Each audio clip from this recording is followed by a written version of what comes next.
Sejam bem-vindos à Psico-TV. Hoje temos já a conversa do Dr. José Botas para falar sobre psicoterapia. Muito boa tarde, doutor. Obrigado pela sua presença. Obrigado pelo convite, aceitei até porque penso que este é um projeto que vocês criaram desafiador e de certa forma inovador e portanto tudo o que tenha a ver com a passagem da mensagem da psicologia e do trabalho desenvolvido pelos próprios psicólogos há que sempre enaltecer e valorizar. Parabéns. Muito obrigado, doutor. Para darmos início à nossa conversa de hoje, pergunto-lhe sobre o que consiste uma psicoterapia. Definição. Bem, uma definição de psicoterapia depende porque há muitas, não é? Portanto, há sempre um pouco a percepção de que já não estamos perante a circunstância que às vezes é passada quando se vai a um psicólogo, psicoterapeuta, nós vamos lá conversar por conversar. Portanto, toda esta circunstância da conversa por conversar, como se fosse com um amigo ou num café, portanto, tem que ser desmistificada e já não é. E, portanto, de acordo com as várias definições que podem existir, eu trouxe uma, porque há milhentas, não é?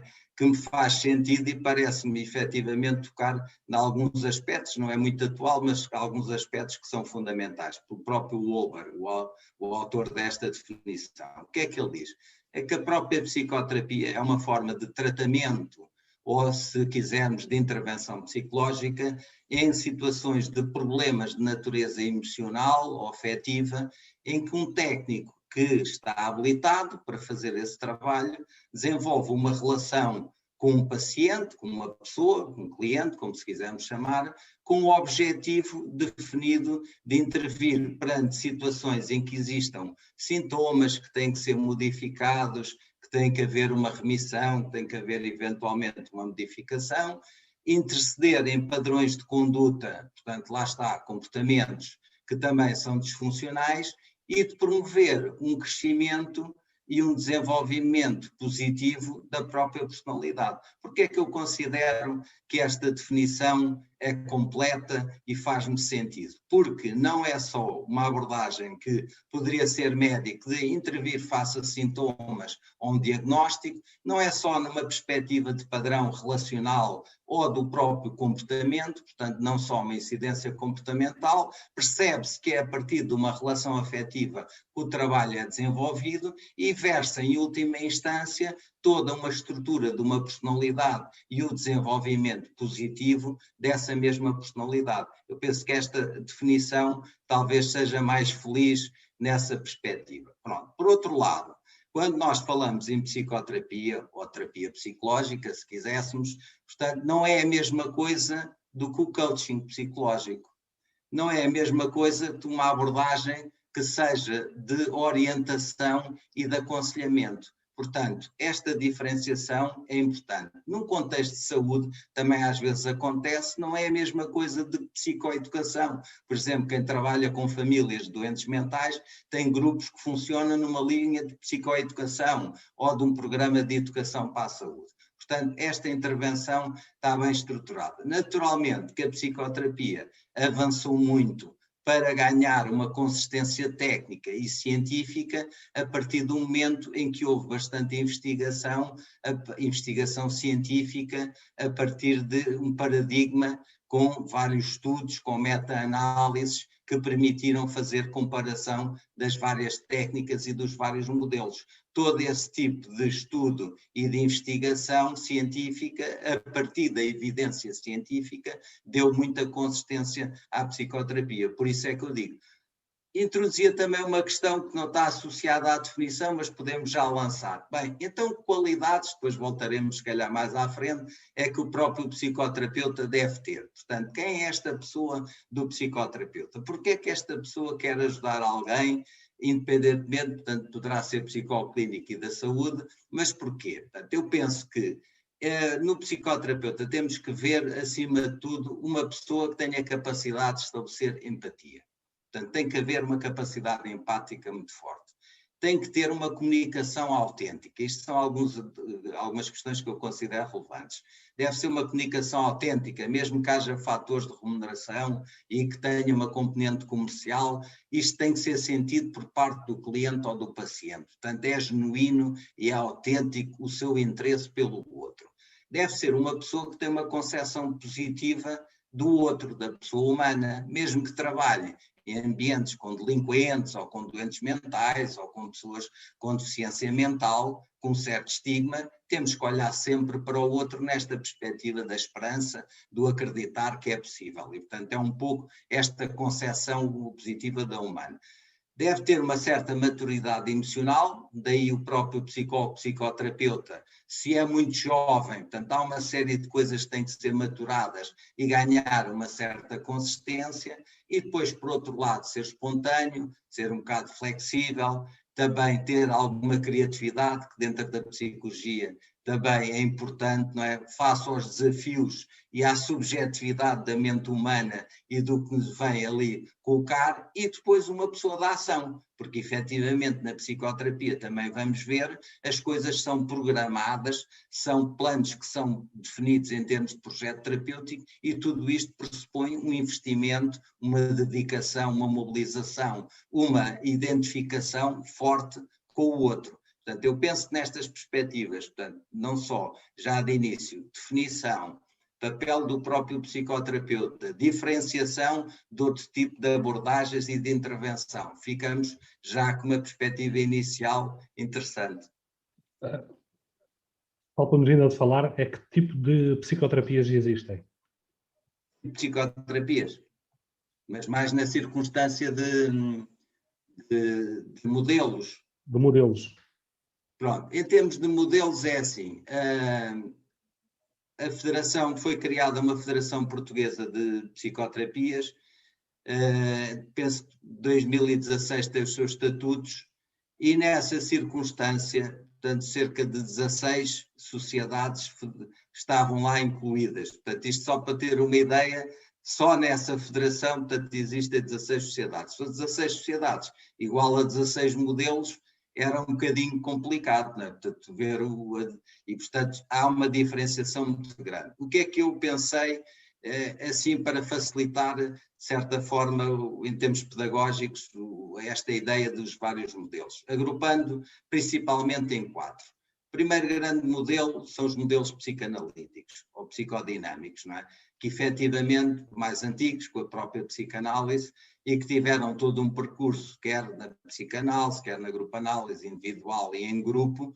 Depois, mais tarde, que eu já fiz parte na década de 80, modelos de psicoterapias breves também de orientação psicanalítica, enquanto que as terapias psicanalíticas eram longas. Estas hoje em dia, a partir da década de 80, cá em Portugal, já são mais curtas as intervenções e já são mais adequadas aos tempos e às necessidades das próprias pessoas. Depois, um segundo grande grupo de modelo, que é o modelo cognitivo-comportamental. Começou por ser muito mais comportamental no início, se a gente pensar até mesmo aqui em Lisboa, o serviço de terapia comportamental no Hospital Júlio de Matos, na década de 80, deu cartas, portanto, o stress de guerra pós-traumático, portanto, os problemas de sexualidade, os problemas de obsessivos, fóbicos e por aí adiante, de ansiedade. Depois passou a ser também um bocado mais cognitivista e depois, por último, cognitivo-comportamental. Portanto, esse será um segundo grande grupo de modelos. Temos um terceiro grupo de modelos que tem a ver com os modelos mais humanísticos e existenciais, não é? Portanto, humanísticos estão muito ligados à terapia centrada da pessoa, que é a rogeriana, o Carl Rogers foi um dos introdutores, e depois os modelos mais existenciais, atualmente, fenomenológico-existenciais, bem marcado também pela própria medicina e pela filosofia, portanto, em termos da própria existência e das análises que são importantes. Por último, enquanto grande grupo principal, os modelos sistémicos, do qual deriva a própria terapia familiar e do casal, com intervenções também comunitárias, intervenções em grupo, com um paradigma que passou a ser diferente na perspectiva sistémica, apesar da terapia familiar também ter modelos de orientação psicanalítica. Portanto, nesta circunstância, a terapia familiar também começou a abordar as famílias e hoje cada vez mais casais, não é, que têm problemas e disfuncionamentos e problemas de comunicação e que, em situação de crise, têm uma resposta adequada nesta intervenção. Depois ainda há modelos, portanto, estes são os 4 grandes grupos, como se fossem os cabeças de cartaz, os principais. Depois derivam outros, que são secundários e que também vocês já falaram, seja na área expressiva, teve um sobre psicodrama, ou sobre arte-terapia, ou até a mesma musicoterapia, psicoterapias que depois também entram, digamos, noutro registro do bonding, de psicoterapias construtivas, há psicoterapias de terceira geração hoje em dia, psicoterapias como o EMDR, também muito atual. Portanto, foram surgindo depois também outras realidades, outros paradigmas e outro tipo de abordagens que, no fundo, foram mais ajustados ao tempo atual e, portanto, que também têm capacidade de responder de outra maneira. Portanto, a circunstância foi essa. Também em Portugal nós fomos acompanhando os desenvolvimentos um bocadinho mais tarde do que ia acontecendo ao longo do mundo, também na psicoterapia demos cartas, de certa forma. Eu acho que é importante. Pegando nos 4 grupos principais que mencionou, os objetivos desses 4 grupos, são sempre idênticos? Sempre idênticos em termos de objetivos terapêuticos? Certo. Na intervenção? Da intervenção. Em termos de intervenção. Não, eu penso que a intervenção, o próprio modelo, em termos identitários, tem variações grandes. Agora, no nosso caso concreto, quando estamos a fazer a clínica privada ou institucional de outra natureza, eu considero que é fundamental para não ficar muito vincado. E nós aí, como dizia, quer em termos de prevenção, quer em termos da evolução da própria psicologia clínica e da saúde, sentiu necessidade nos últimos anos de se ir demarcando um bocado de um modelo médico, porque o modelo médico determinou muito o diagnóstico, o prognóstico, o tratamento, tudo o que está em causa. E eu penso que essa diferenciação que foi sendo feita permite-nos hoje em dia também às vezes gerir os próprios casos e analisar o que nós estamos em termos de diagnóstico de uma maneira diferente. Eu posso dizer que há fatores que são comuns e depois outros fatores que são específicos. Na minha perspectiva de trabalhar os próprios casos, o que eu considero, depois de fazer o diagnóstico e conhecer um pouco a pessoa, quem é que nós estamos, quais são os problemas que estão aqui definidos, quais são as suas necessidades, quais são os conflitos, qual é a força deste ego, desta personalidade, o que é que precisa ser trabalhado. Considero que depois é possível definir aquilo que são objetivos principais e objetivos secundários. E às vezes chamo inclusivamente objetivos que podem ser descartáveis, porque se for numa psicoterapia breve com um tempo definido, não é possível trabalhar tudo. Se for numa psicanálise, que antigamente as pessoas faziam 3 ou 4 sessões por semana durante 10 anos, é possível fazer uma reestruturação total da personalidade. A reestruturação total da personalidade é como se fosse um edifício. Deitávamos abaixo um edifício velho e construíamos desde as suas raízes um edifício novo. Hoje, nos tempos atuais, e as necessidades das pessoas e as disponibilidades financeiras e económicas não o permitem. Portanto, e o tempo, inclusivamente o tempo. E eu considero que aí é mais importante contratualizar com a própria pessoa, depois de ter definido esta primeira abordagem em termos de diagnóstico e de devolução do próprio diagnóstico à pessoa, que objetivos é que se consideram importante trabalhar. Exemplificar. Objetivos principais, imagino, coisas que são comuns. É preciso trabalhar a autoestima, é preciso trabalhar a resiliência, é preciso trabalhar as questões da identidade e identificação se for um adolescente, é preciso trabalhar o conflito com o marido, ou com a mulher, ou com o pai, ou com o filho. Portanto, isso pode ser, digamos, um aspecto principal. Noutros aspectos secundários podem ter a ver com o projeto de vida ou com a questão, eventualmente, de necessidade de organizar alguns aspectos que são importantes para si e depois pode estar a trabalhar ou estar a estudar, tanto consoante é adulto ou menor, e não considerar que os aspectos que tenham a ver com a escola e com o próprio trabalho sejam conflituais, sejam significativos em termos de abordagem. E aí é que eu chamo Há certas situações em que isso pode ser secundário, há outras que podem ser descartável, porque se uma intervenção é focalizada e é muito direcionada, não pode trabalhar tudo em simultâneo. E, portanto, aí é que se definem as prioridades, as zonas de intervenção prioritária, que são um pouco o foco. Portanto, aquilo que nós vamos privilegiar. Nesse aspecto, eu considero que o contrato terapêutico é fundamental, porque vamos trabalhar isto em conjunto e definimos 2 aspectos que são importantes quando se começa uma psicoterapia. Que isto vai ser um processo, quando é 2, de co-construção, que depende dos 2, que nós é que vamos construir, é que vamos fazer o processo terapêutico, e de corresponsabilidade. Deve-se a nós, do ponto de vista desta relação, somos responsáveis por os sucessos e os resultados que consigamos. E não aquela versão que às vezes aparecia um bocado clássica: se a psicoterapia não resulta, é porque o psicoterapeuta não é bom. E o psicoterapeuta diz: se a psicoterapia não resulta, é porque a pessoa não tinha indicações, porque a pessoa não está motivada, porque a pessoa não se esforça muito, porque a pessoa não investe muito no processo. Esta linha da corresponsabilidade evita um bocado isto. E então, o passo seguinte, o que é que coloca? Coloca que é fundamental numa relação afetiva construir-se a aliança terapêutica. Sem aliança terapêutica, o processo psicoterapêutico não funciona. Não é uma aliança de trabalho, nem é uma aliança de tratamento. É um pouco mais do que isso. Essa aliança terapêutica é, digamos, o esforço inicial no próprio processo da psicoterapia, na fase inicial da psicoterapia, versa essa aliança terapêutica. E quando a aliança já está feita entre as 2 pessoas, começa-se a sentir que o processo vai fluindo na relação terapêutica. Portanto, esse aspecto é fundamental.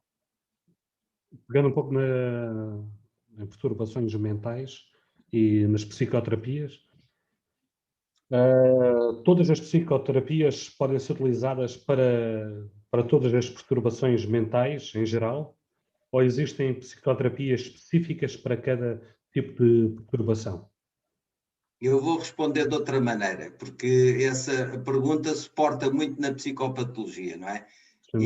E, portanto, eu gosto, e na psiquiatria, gosto também de introduzir para nós na psicologia, para além de diagnósticos psicopatológicos, também diagnósticos da personalidade. Portanto, quem é a pessoa? Para nós, portanto, é mais importante. Às vezes há psicólogos que têm muita dificuldade. Quem é esta pessoa? Esta pessoa é única, tem características únicas e não tem a ver com o seu diagnóstico.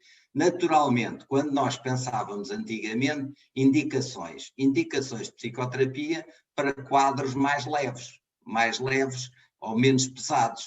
O que é que nós estávamos a falar? Quadros neuróticos, quadros de depressões ligeiras, reativas, situações de crise, situações de pontuais. Portanto, íamos desde este campo de indicações, claro, em termos de psicopatologia, para situações intermédias, como estados limites da personalidades borderline, que dependia muito, mas já estava numa situação intermédia, até quadros que antigamente se pensavam que eram contraindicados, desde as psicoses, as esquizofrenias, que mesmo compensadas, portanto, não conseguiam suportar um próprio processo psicoterapêutico. Portanto, depois aí é que eu introduzo a outra questão.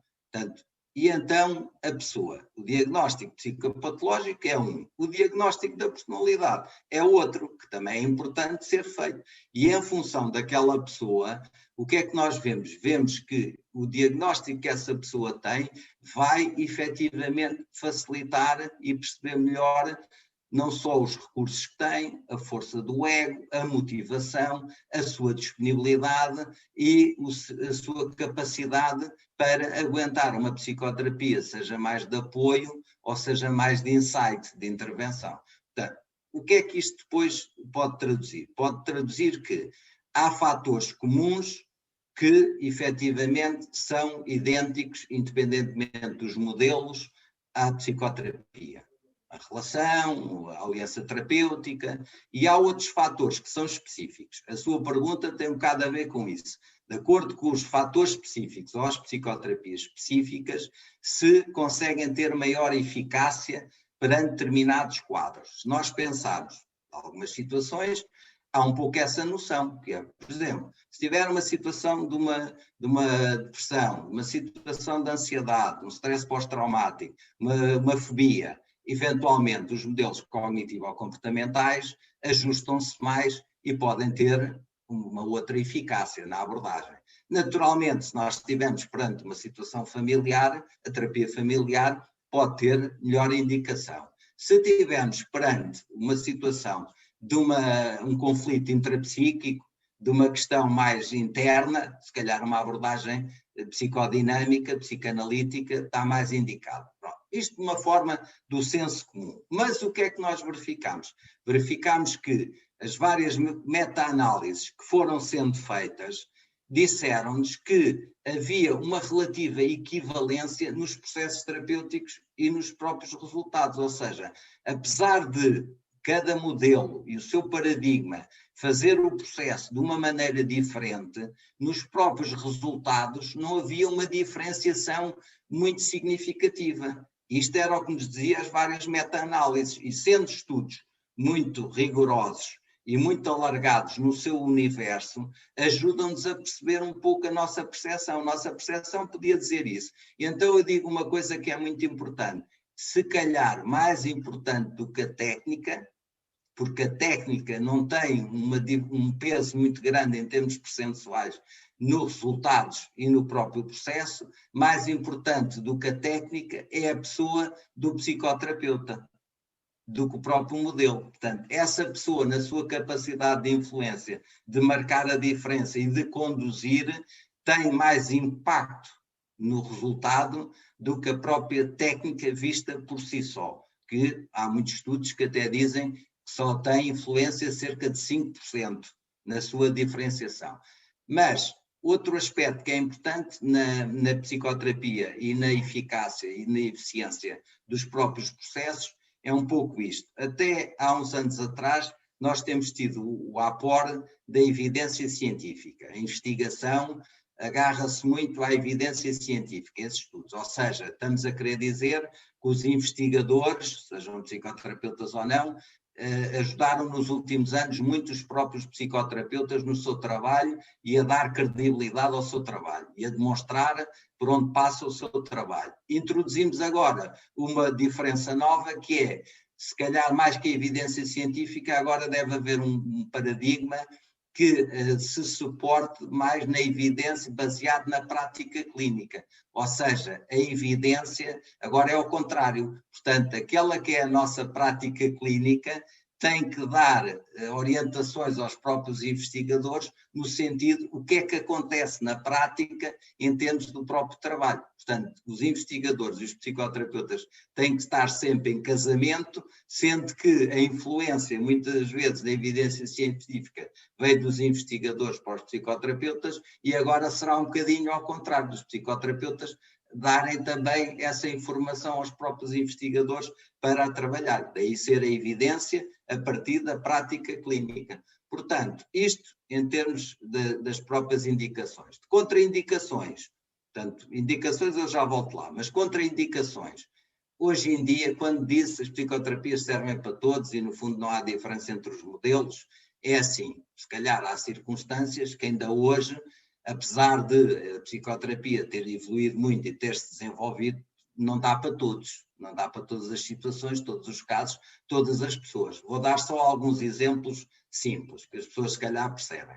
Em situações de deficiência mental, se essa deficiência mental for moderada ou severa, o que é que acontece? Não há recursos cognitivos, não há capacidades intelectuais para perceber, tomar consciência, analisar, aprender, introduzir alterações. Portanto, há um handicap que efetivamente limita esse tipo de aporte de beneficiarem de psicoterapia. Mas eu já cheguei a fazer com deficientes mentais ligeiros que efetivamente têm alguns recursos e uma perspectiva de apoio e de suporte resulta. Mas pronto, em situações mais complicadas não. Em situações de psicopatia, porque efetivamente não há capacidade de culpabilidade, centramento, pôr-se no lugar do outro, portanto sentir um pouco isso, portanto também continuará a ser um bocadinho uma contraindicação. Em situações de perturbações narcísicas, ou eventualmente perturbações sadomasoquistas. Também há uma grande dificuldade de assimilar e de assumir o propósito e a motivação e pôr-se em causa nessa própria circunstância e assimilarem um padrão mais saudável de relação e de forma de estar.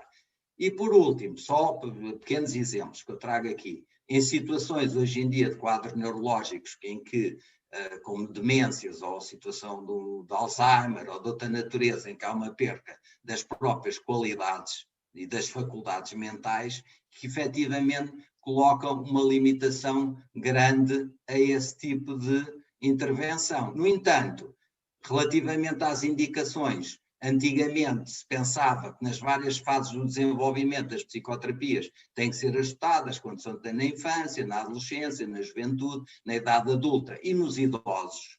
Os idosos, em termos concretos, a partir dos 65 anos, antigamente, não se fazia muito psicoterapia, não se fazia muito essa intervenção. E hoje em dia, os modelos, e há já muita experiência, e há vários colegas que têm prática, e eu também tenho tido alguma, não é? Desde que as pessoas tenham motivação, ajustando à fase da vida atual, à própria situação. Olha, por exemplo, os próprios idosos, a circunstância da proximidade da morte, da finitude, questões existenciais, questões de isolamento social, questões de dificuldades de estatuto, de perderem um certo peso na própria sociedade, todos esses dilemas, para além da pandemia atual, né? Mas todos estes dilemas fazem com que hoje em dia, portanto, essa adaptação, esse ajustamento da psicoterapia, esse aporte que foi alterado no sentido de dar uma resposta favorável e que fazia sentido a uma realidade que começou a ser diferente. Aliás, eu próprio há bocado não disse que a própria psicoterapia, portanto, que era presencial, feita num setting terapêutico muito específico, em que tem que ter condições de privacidade e de confidencialidade, em que as pessoas se sintam bem e haja um certo calor humano, nos últimos tempos, já existia, mas nos últimos tempos, o aporte da psicoterapia online e também a sua eficácia face à situação da pandemia, colocou já a realidade nos tempos atuais para um regime misto. Neste momento a psicoterapia já funciona num registro misto, que é presencial mais online. Pronto. Por outro lado, só para acabar, a questão das indicações, temos também, podendo ver em termos de personalidade, eu vejo muita questão do reconhecimento portanto, uma pessoa quando procura psicoterapia, portanto, quanto mais tem estas características, mais pode beneficiar e mais a eficácia pode ser mais favorável. Por exemplo, uma pessoa que vem para a própria psicoterapia com o reconhecimento da problemática, será um bocadinho uma tomada de consciência. Eu quando chego, o que é que se passa comigo? E eu tenho reconhecimento dessa mesma problemática. Outro aspecto que é importante, tenho capacidade de introspeção, de me analisar, de me pôr em causa, de sofrer, também é um indicador positivo. Outro aspecto que eu acho que é importante é um certo desejo de compreender o que se passa comigo. Também é um aspecto importante. Outro porque isto tudo, numa fase inicial, pode ser avaliado. Antes de fazer o contrato, nós temos que ter isso em conta. Outro aspecto que é muito importante é a capacidade de insight. A capacidade de insight eu diferenciaria o insight cognitivo do insight afetivo. O insight cognitivo, grande parte das pessoas tem, porque compreendem, pensam, analisam, raciocinam, têm cultura, têm alguma inteligência, portanto, aí chegam mais depressa. A capacidade de insight afetivo é que já é mais difícil de conseguir, porque aí pressupõe mentalização, pressupõe internalização e pressupõe esta questão que eu há bocado dizia do pôr-se em causa. E todo esse efeito demora muito mais tempo a conseguir. Portanto, isto seriam questões que, associada a uma disposição logo inicial da pessoa experimentar algumas mudanças, da forma como vai sentindo isso, são indicadores positivos para uma pessoa que procura psicoterapia e para ter indicações, está a ver, não falei em psicopatologia nem de outros traços, mas qualquer pessoa percebe que se reunir algumas destas características e depois ter uma expectativa positiva face ao próprio tratamento. Portanto, encarar isto não como uma situação transitória, passageira, como acontece com os adolescentes, em que os comportamentos há pequenas mudanças e a partir do momento em que há pequenas mudanças externas, praticamente desistem e deixam de encontrar sentido para continuar a fazer o trabalho mais interno. Portanto, estes indicadores que eu disse não são meus, são do autor, do Fiorini, que considera também nas psicoterapias breves, se reunirmos estas condições logo à cabeça na própria pessoa, estas indicações são muito favoráveis ao êxito da psicoterapia e a todo o trabalho que vai ser feito em conjunto. Quais são os benefícios que existem para as pessoas que frequentam uma psicoterapia? E os benefícios, como não entrando aqui um bocadinho na pílula da felicidade, não é? Porque às vezes é um bocadinho aquela ideia, toda a gente quer ser feliz e é vendida a ideia da felicidade. Eu, de acordo com o trabalho que faço, quando lhe falei há pouco nos objetivos, porque é que esses objetivos são importantes? E nas psicoterapias breves em particular, que há um planeamento, há um projeto bem definido e é intensificado. Porque esse projeto pressupõe para as pessoas o que é que nós estamos aqui a fazer e o que é que nós estamos a trabalhar. E depois há a hipótese da monitorização. Estes objetivos que nós estamos a concentrar-nos neles, e é o ponto principal do nosso trabalho, como é que isto depois vai sendo monitorizado ao longo do processo e permite fazer uma avaliação intermédia e final do próprio trabalho. Portanto, nós conseguimos isso e é aí que depois vai haver os benefícios. Quando há uma avaliação final, imagino, com aqueles exemplos, houve melhoria da autoestima, houve mais confiança, está mais resiliência, a relação com a mãe está melhor, estes aspectos dos conflitos internos já não têm tanto impacto. Portanto, essa avaliação permite chegar ao fim do trabalho e dizer: à partida deve ser positiva, não é? Porque também há casos de colegas que podem ter uma avaliação negativa e põem em causa a psicoterapia. Mas vamos partir do pressuposto que no mínimo é neutro. No mínimo esse trabalho é neutro. Mas eu avanço para resultados discretos no mínimo. Podem ser discretos, favoráveis ou muito favoráveis no final. Portanto, de acordo com essa avaliação, durante o processo vai dando conta na monitorização com o próprio, que os estudos apontam que isto é muito interessante, o facto de ele ir participando, ir vendo o que está a acontecer, ir vendo ao longo do processo, com a monitorização, onde é que estamos, o que é que estamos a fazer, depende de nós estamos a ir bem, nós estamos a reforçar o próprio trabalho dele, tudo isto é fundamental, do que aquela linha médica em que praticamente há um objeto que não participa e que é passivo em todo este processo. Isto, de uma forma geral, benefícios interligando com os resultados dos objetivos terapêuticos. Agora, de uma forma genérica, e alguns colegas têm referido isso, eu vou também, então, para facilitar um bocado esta imagem, dizer 3 grandes grupos em que a psicoterapia, independentemente destas variáveis psicológicas que eu elucidei pedagogicamente, há 3 grandes grupos que são importantes em termos de benefícios. Um é o bem-estar.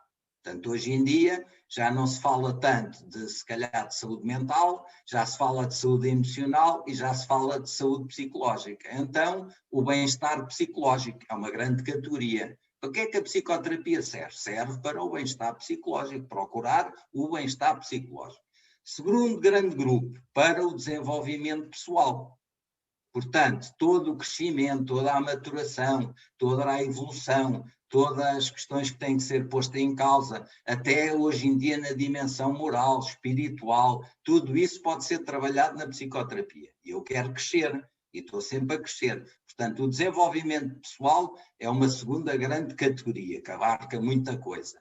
E uma terceira grande categoria será mais no âmbito da inclusão e integração, porque aqui estamos a pensar especificamente em grupos desfavorecidos e em determinadas realidades. Falei há bocado nos delinquentes, ia falar nos migrantes, podia falar em comunidades específicas e, portanto, que precisam deste trabalho e que o trabalho de uma intervenção comunitária, psicoterapêutica, pode versar efetivamente uma melhor inclusão e inserção na própria sociedade. Eu penso que assim, com estes 3 grandes grupos, talvez ajude um bocadinho melhor a percepcionar. Sem dúvida. Doutor, para finalizarmos, fica aqui esta questão que acho que é bastante pertinente para os tempos que correm. Atualmente, quem pode ser considerado um psicoterapeuta? Bem, um psicoterapeuta, há bocado falou-se numa questão que é importante, em que há logo uma grande divergência. Eu vou já introduzir a polémica, que é assim: para a ordem dos médicos e para a ordem dos psicólogos, só podem ser psicoterapeutas, psicólogos ou médicos que tenham formação em psicoterapia. Para a Federação Portuguesa de Psicoterapeutas, podem ser também psicoterapeutas outros que não médicos ou que não psicólogos. Por exemplo, se estivermos numa sociedade de grupo análise, que era das mais antigas, havia assistentes sociais, havia terapeutas ocupacionais e havia enfermeiras que eram grupo analistas e, sendo grupo analistas, são psicoterapeutas. Hoje em dia, a ordem dos enfermeiros querem que os enfermeiros, se tiverem formação em psicoterapia, também sejam psicoterapeutas e possam trabalhar em saúde mental. Portanto, há aqui uma grande polémica entre a Federação e as ordens. Mas eu vou partir do pressuposto da ordem, da nossa ordem, porque os critérios são definidos para a EFPA, a Associação Europeia da Federação dos Psicólogos, foi quem definiu os critérios, e a própria ordem seguiu os critérios da EFPA para considerar e acreditar algumas sociedades científicas que faziam formação em psicoterapia, e se seguiam os critérios da EFPA, quando nós tivemos a especialidade avançada em psicoterapia, apresentámos a candidatura do que fizemos na formação em psicoterapia nessas sociedades, e estando acreditado por essas sociedades, a ordem automaticamente acreditou. Mas o que é que essas, por exemplo, eu fiz uma formação em psicoterapia de 4 anos, já após licenciatura em Psicologia Clínica e com experiência. Portanto, entre 3 a 4 anos, porque depois depende do número de horas, é um tempo que anda ali à volta da média. Mas o que é que essas formações devem ter? Essas formações devem ter uma componente teórica, não é? Durante esses anos, portanto, uma forte componente teórica, uma forte componente de prática clínica, não é? Portanto, saber fazer, seguir casos.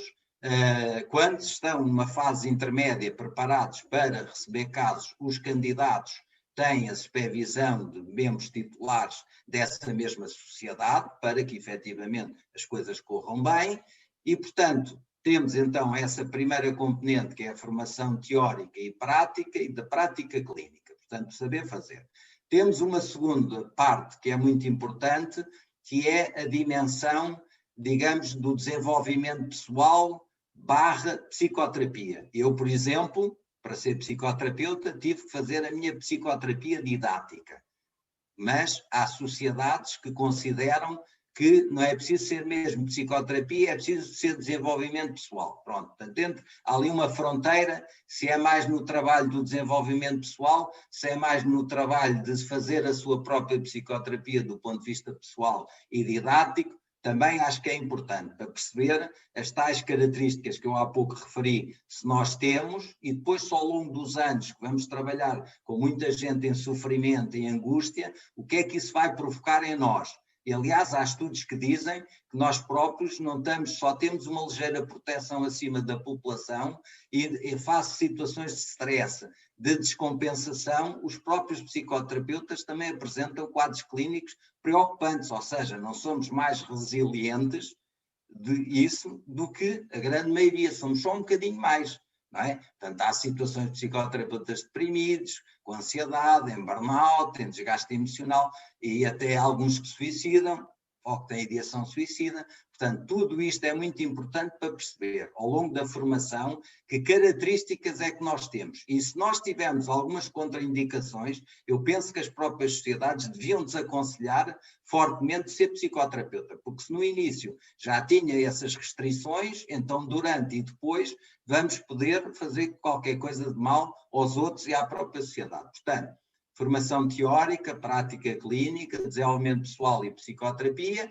e depois a supervisão. Pronto, independentemente se as sociedades exigem ou não, portanto, fazer alguma tese, depois específica da apresentação à sociedade, portanto, o terceiro bloco é a supervisão. Portanto, não é possível ninguém ficar, digamos, durante o processo em que está tutelado, no mínimo, com menos de 2 ou 3 anos de supervisão. até ganhar alguma autonomia e conseguir efetivamente fazer o seu trabalho por si só. E não se esqueça de uma coisa, depois coloca, não sei se estava subjacente à sua pergunta, um psicólogo hoje em dia, quando sai do mestrado de Psicologia Clínica e da Saúde, é psicólogo clínico e da saúde, não é? Depois do estágio, é psicólogo clínico e da saúde. E há uma polémica que diz, no fundo, por isto tudo que eu apresentei, que está habilitado para fazer uma psicoterapia de apoio. Que esse mesmo psicólogo poderá fazer uma psicoterapia de apoio.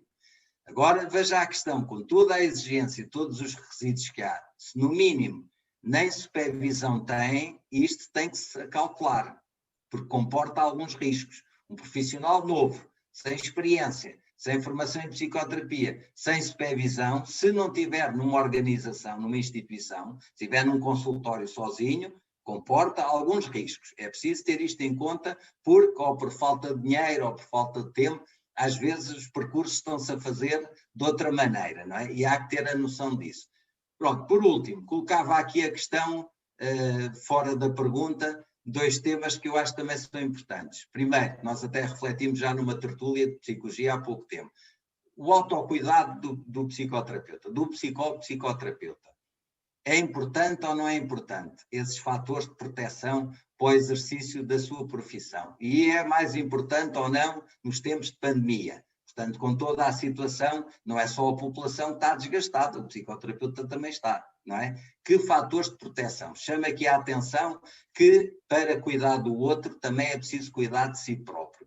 E nós descuidamos muito, temos esta dedicação ao outro e negligenciamos um pouco a nós. E colocamos questões, nesse autocuidado nós falamos, e é muito abrangente, desde questões de alimentação, de sono, de descanso, de ter tempo para a família, ter tempo para os amigos, ter hobbies, ter interesses de solidariedade, ter interesses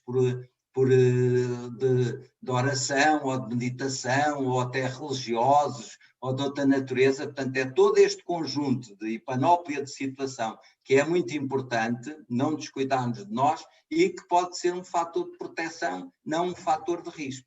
Pronto, este seria o aspecto que eu deixaria cá do autocuidado, que não nos negligenciemos e não, porque no fundo a nossa capacidade de entrega é quase ilimitada, mas tem os limites.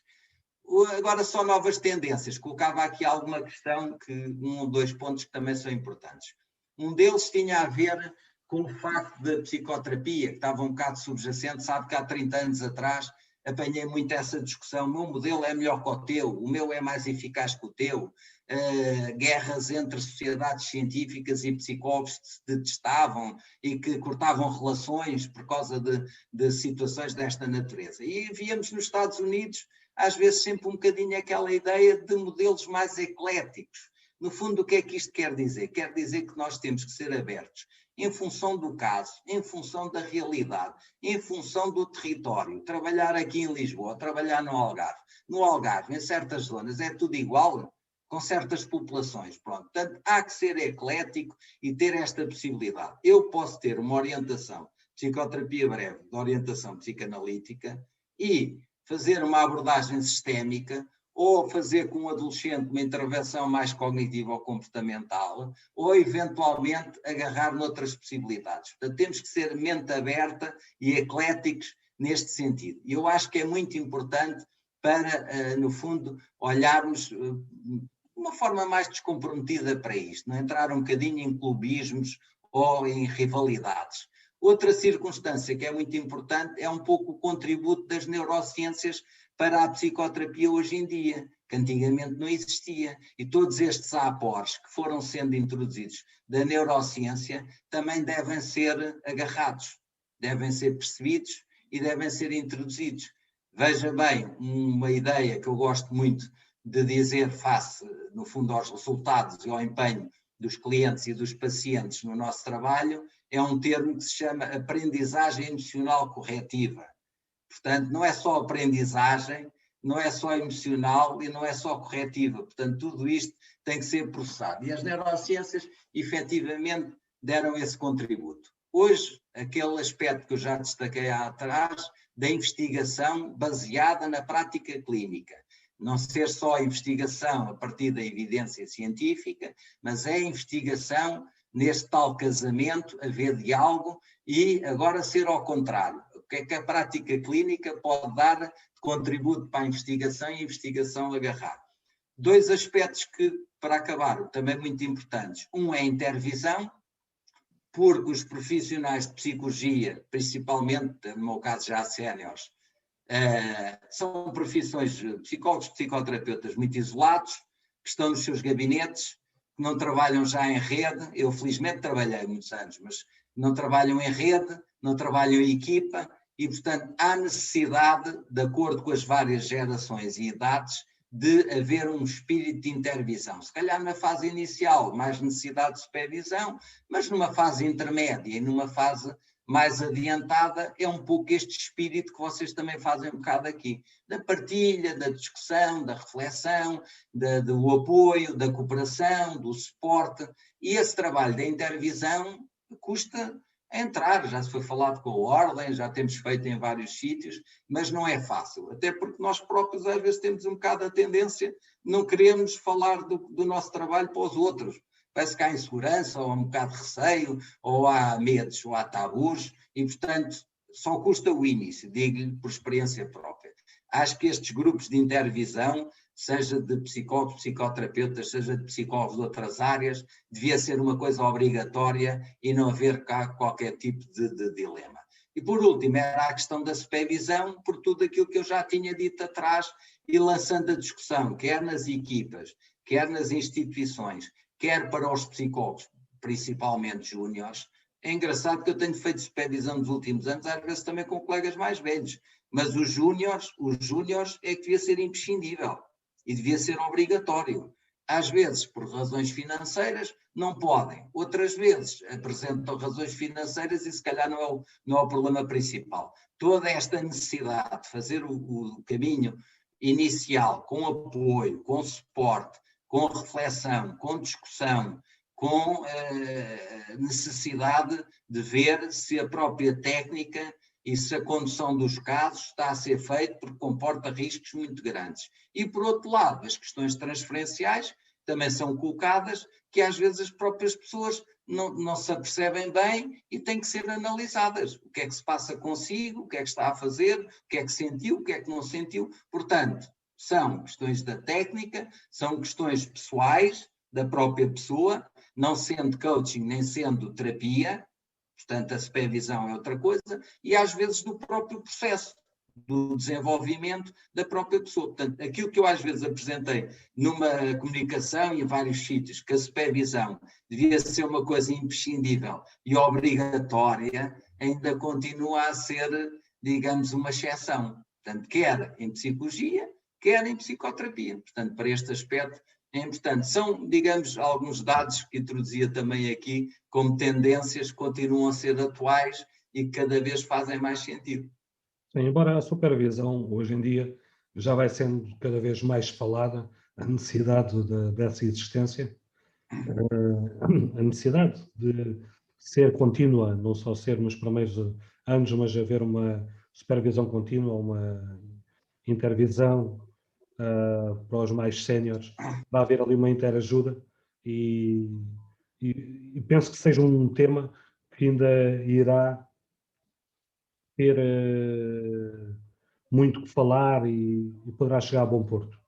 Penso que sim. É a tomada da consciência, agora a prática em si ainda às vezes é um passozinho, é mais um passo. Mas é sempre um processo muito rico em que as pessoas não se arrependem e que traz transformações brutais, não é?